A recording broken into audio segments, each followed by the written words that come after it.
Bem-vindos de volta ao programa O Divã de André Kepp. Eu sou o Dr. André Kepp, doutor em Psicologia Social pela USP, mestre em Psicossomática pela PUC, psicanalista e psicólogo.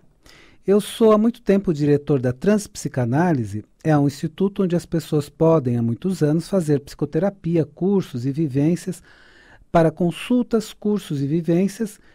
Anote o meu WhatsApp, né? Inclusive para atendimento social, 996842357, 996842357, e já vamos para o nosso tema. Não poderia ser outro. Não poderia ser outro nesse momento. Tensão pré-eleição. Tensão pré-eleição. Parte 1. E aí? Como é que você está se sentindo? E eu quero que você, junto comigo, faça a seguinte reflexão que eu estou fazendo, você também pode fazer, sugira as pessoas fazerem.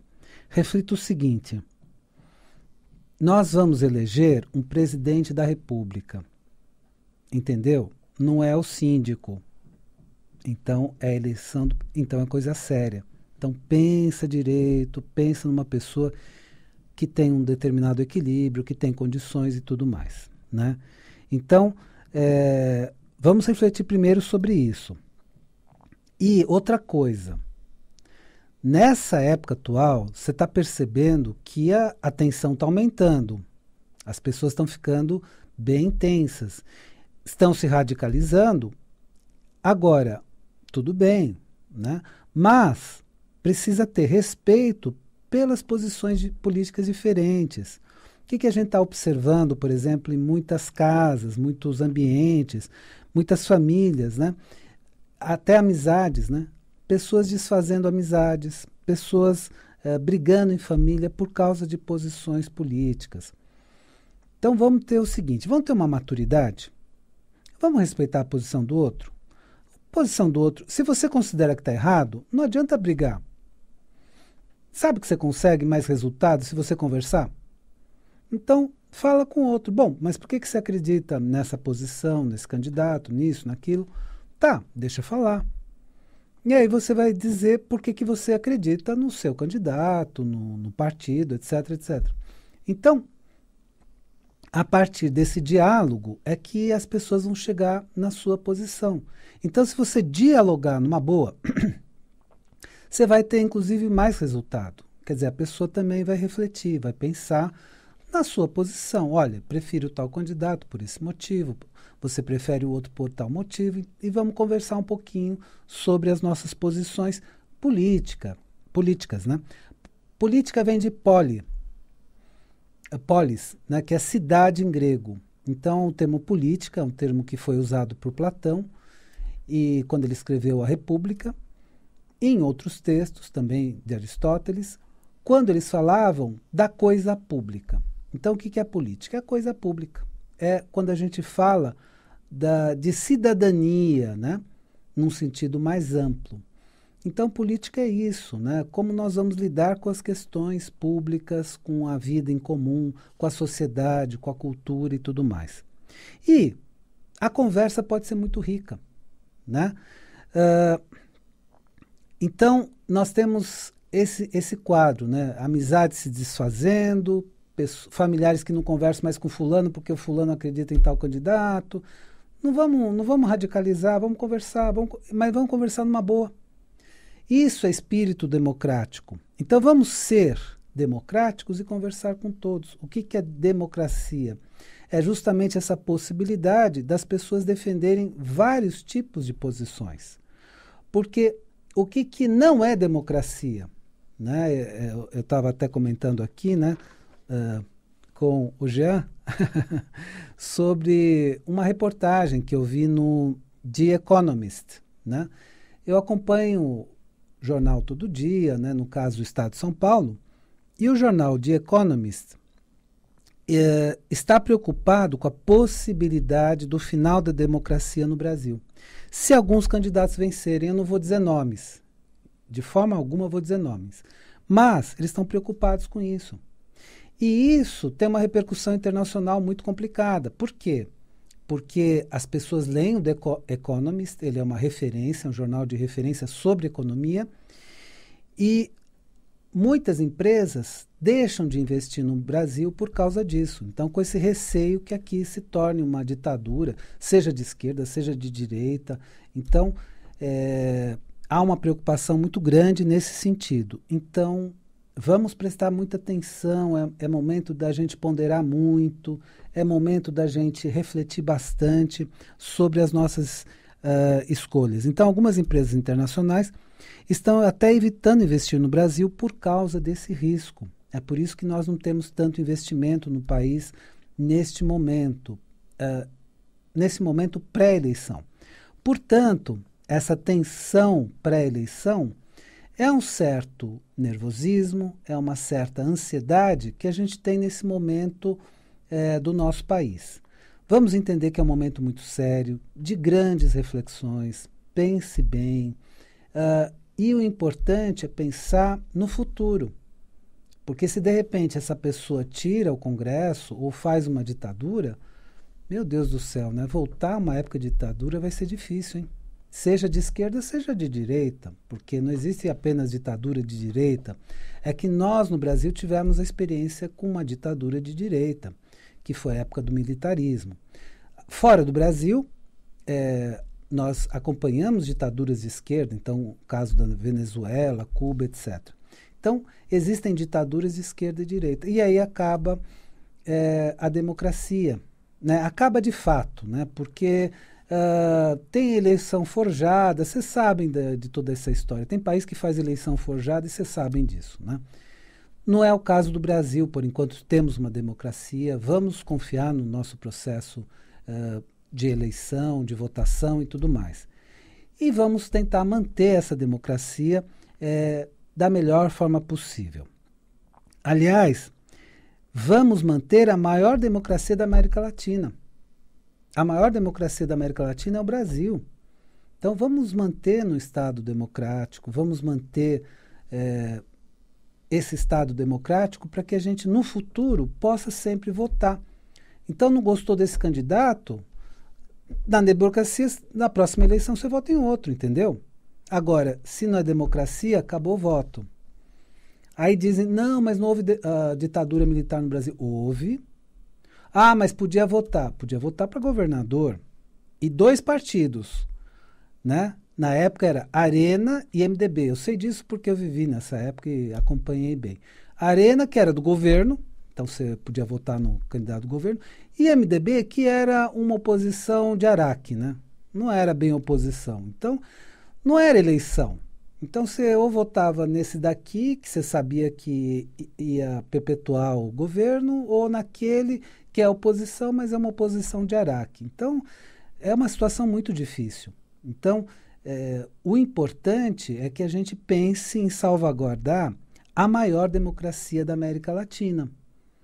E que a gente possa, por exemplo, então, se há um candidato que defende a democracia, o que acontece? Não gostou dele? Próxima eleição vota em outro. Se é um candidato ditatorial, não tem mais eleição. Eles vão dar um jeito de barrar o processo. Porque deixa eu falar um pouquinho do que aconteceu na época do militarismo no Brasil. Foi a partir de 1964, aí sim foi um golpe sim, porque havia um presidente que era o João Goulart, e o João Goulart tinha características muito comunistas. Ele ia colocar no Brasil um comunismo.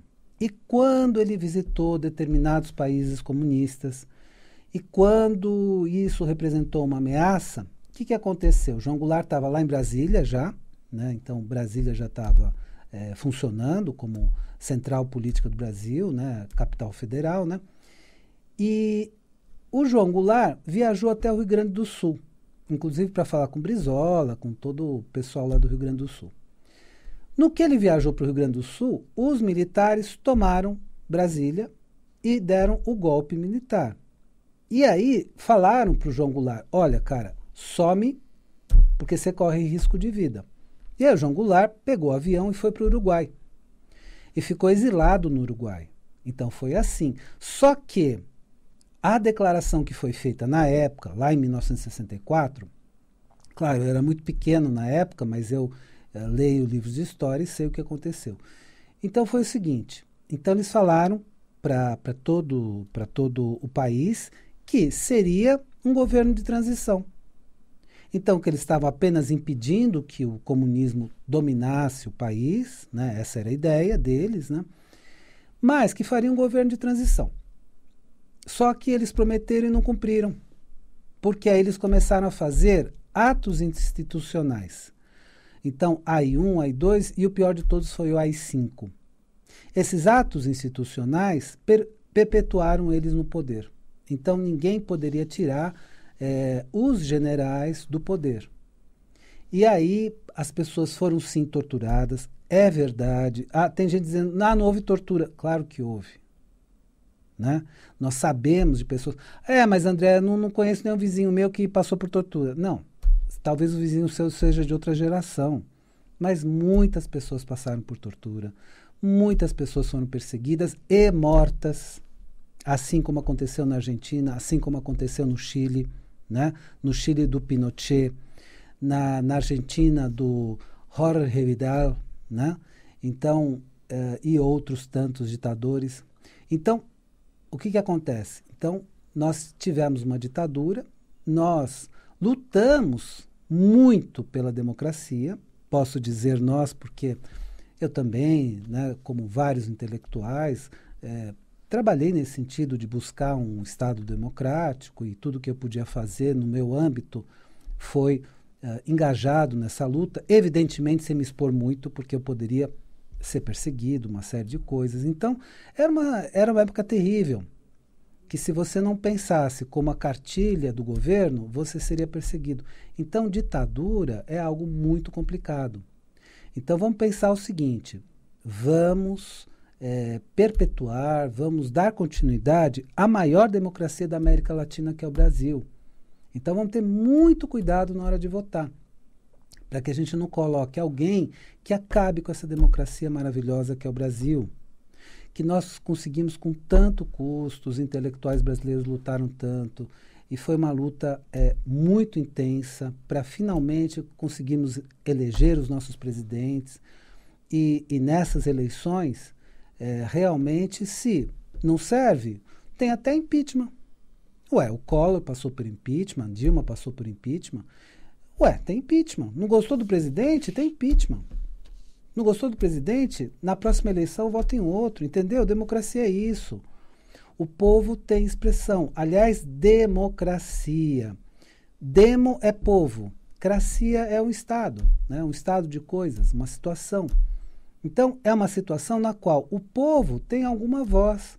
Aí você vai dizer, André, mas só a voz da eleição já é alguma coisa. Quando você não tem nem isso, o que você pode fazer? Quando você não pode nem expressar a sua opinião. Então, quando eu era bem pequeno, etc., eu não podia expressar abertamente a minha opinião. Tinham pessoas infiltradas nas universidades e tudo mais. Você sabe disso, né? Se você não sabe por ter vivido nessa época, você sabe por livros de história, né? Então, os livros de história contam todos esses fatos e são fatos absolutamente verdadeiros. Então, vamos tomar muito cuidado com os candidatos que ameaçam a democracia. E como é que nós vamos lidar com essa tensão pré-eleição? Então, a tensão pré-eleição, ela é normal. Mas vamos refletir com calma e sem ansiedade na escolha do melhor candidato. Vamos pensar o seguinte, vamos pensar nos nossos filhos, não vamos pensar só no imediatismo. Geralmente, e isso é bem visível, geralmente aquele que é o salvador da pátria, aquele que promete resolver tudo, é uma pessoa que tem grande apelo, mas tome cuidado com esse tipo de discurso. Então, muito cuidado com os salvadores da pátria, muito cuidado com essas pessoas que dizem que vão resolver tudo e que você sabe que podem ser ditadores. Não importa se é de esquerda, não importa se é de direita, entendeu? Então, são pessoas que querem terminar com a democracia que nós temos e que nós conquistamos com tanto custo. Então, reflita muito no seu voto e pense no seguinte, se você tem filhos, pense nos seus filhos. Pense no futuro que você quer para os seus filhos. Pense no futuro da nossa nação. Pense como é que vai ficar o país daqui a pouco. Então, reflita muito bem para que a gente tenha nessa eleição uma continuidade democrática, equilibrada, com pessoas que realmente têm competência, que têm condições de gerir o nosso país, fazer uma gestão razoável do nosso país, para que a gente tenha ainda um país razoável, né, para se viver. Ô André, mas olha a situação que está o país. Concordo, está uma situação muito difícil. Mas dependendo do seu voto, vai ficar mais difícil ainda, entendeu? E o que a gente precisa é que a situação fique um pouco melhor, né? Ô André, mas a economia está destruída. Sim, nós precisamos reconstruir. Então, a pessoa que você vai votar vai ter que reconstruir a economia, vai ter que reconstruir o país.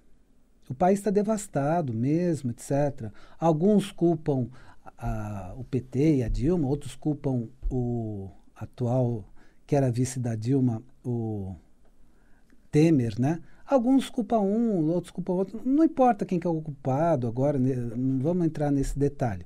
Mas realmente está devastado, terra arrasada e tudo mais. Está muito difícil, economia devastada e tudo mais. Então, presta bem atenção. Não é a pessoa extremista que quer acabar com o Congresso, que quer acabar com a democracia, que vai dar um jeito nessa situação.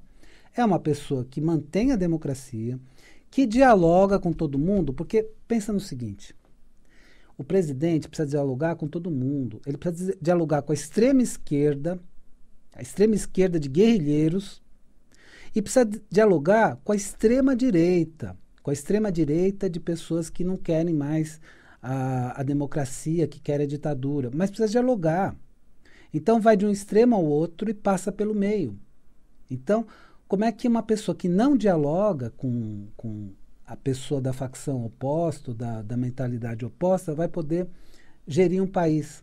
Então você imagina o seguinte, o presidente tem um congresso, ele faz uma lei, e aí essa lei pode não ser aprovada. Por quê? Porque ele briga com todo mundo. E aí, como é que faz? Como é que vai gerir o país? Ah, mas ele não gosta mesmo, e é verdadeiro, e fala, ou ela, etc, etc, etc. E daí? Então não vai conseguir gerir o país.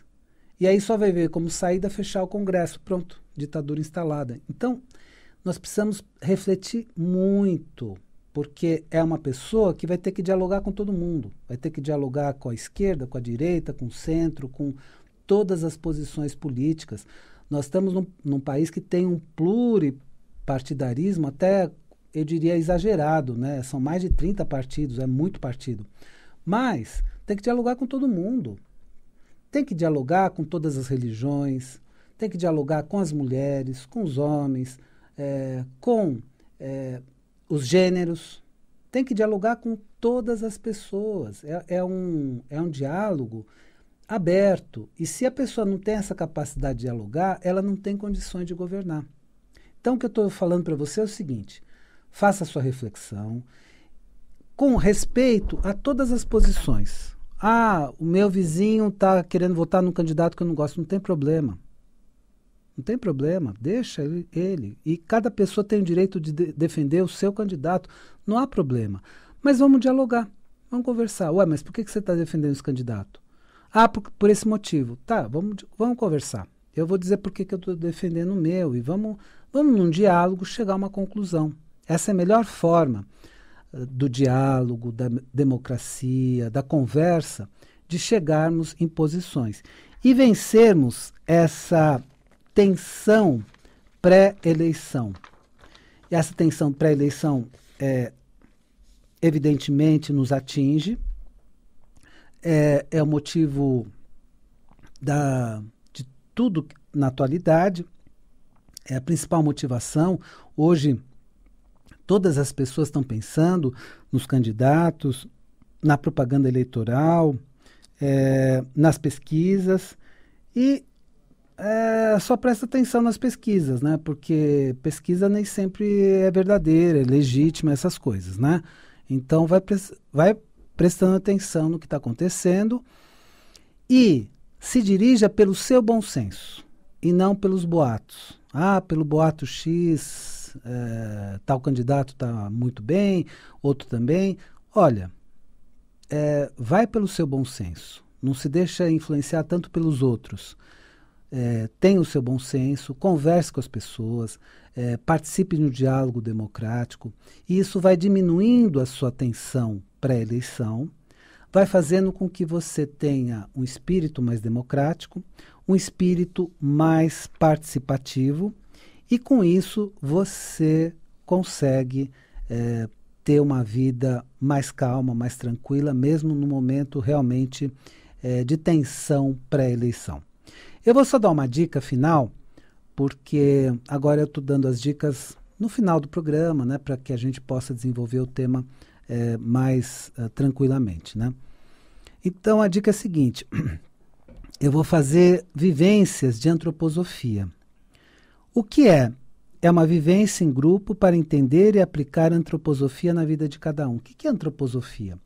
É uma abordagem do Rudolf Steiner, uma abordagem que aceita o corpo, a mente e o espírito. Então, aceita o ser humano na sua integralidade, corpo, mente e espírito. Quando começa? Nós vamos fazer o grupo 3 em 7 quartas-feiras, a partir do dia 3 de outubro, das 19h30 às 21h30. E o grupo 4, 7 quartas-feiras, a partir de 10 de outubro. Em que lugar? Vai ser lá na Rua Augusta, entre Oscar Freire e a Lorena, próximo da estação de metrô Oscar Freire, da linha amarela. Entre em contato comigo para você ter mais informações pelo WhatsApp ou SMS no 996842357. 996842357, tá? Então são vivências de antroposofia. 7 encontros, então 7 encontros à noite, 7 encontros à tarde, e você pode participar, e é um local em que você vai estudar e vivenciar a antroposofia. E isso é muito interessante. A antroposofia já é uma racionalidade médica, ou seja, já entrou na área de saúde com muita força, então é uma prática integrativa complementar de saúde, né? Faz parte das PICs. Então, é um trabalho muito interessante para você acompanhar. Bom, espero que o programa de hoje tenha sido interessante para você e lembre-se, a vida é sabedoria. A cada momento entenda o seu significado. Eu desejo uma excelente semana para você e até a semana que vem.